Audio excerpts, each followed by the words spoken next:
เมื่อกี้นี้บางคนอาจจะบ่ทันได้เรียนเนาะเดี๋ยวจะอธิบายให้หน่อยหนึ่งเนาะสำหรับเทคนิคที่ได้ใช้เมื่อกี้เนาะโอเคเนาะเดี๋ยวนี้เนาะตามชื่อขึ้นบัดหนึ่งเนาะตามชื่อขึ้นไปบัดหนึ่งเป็นหยังจึงชื่อเนาะทุกคนสังเกตเบิ่งเนาะจุดนี้แท่งตัวนี้เนาะอันนี้เป็น ETH/USDT เนาะถ้าว่าในแท่งนี้วิสุดท้ายมันมีการขยับขึ้นโดยที่บ่มีไส้ถ้าว่ามันขยับขึ้นแห้งเนาะทุกคนสามารถ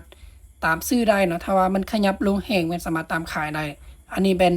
เครื่องมือที่ใช้ในการเบิ่งเทียนแท่งต่อแท่งเนาะทุกคนเนาะทุกคนต้องสังเกตเบิ่งในช่วงวิสุดท้ายเนาะถ้าว่ามันขยับขึ้นแหงโดยที่บ่มีสายเทียนเนาะมั่นใจเลยว่ามันสามารถที่จะขึ้นเป็นเขียวได้เนาะอันนี้เป็นเทคนิคที่ใช้สำหรับ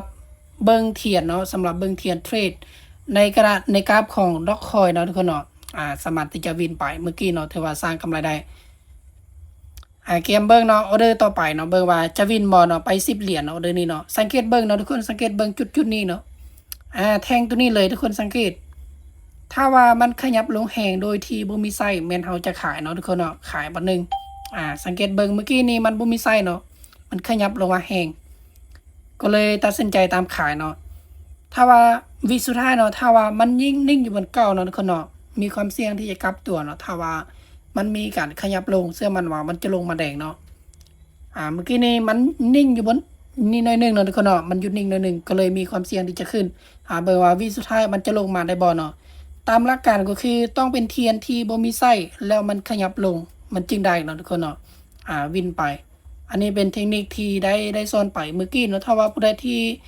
ยังบ่ทันได้เรียนเนาะสามารถเบิ่งคลิปนี้ย้อนหลังได้เนาะถือว่าได้ผลเนาะทุกคนเนาะสร้างกำไรได้เนาะ2ไม้ติดเนาะได้กำไรเนาะจากงบเมื่อกี้ตัวนี้ฮอด100ปลายเนาะถือว่ามีกำไรขึ้นมาหลาย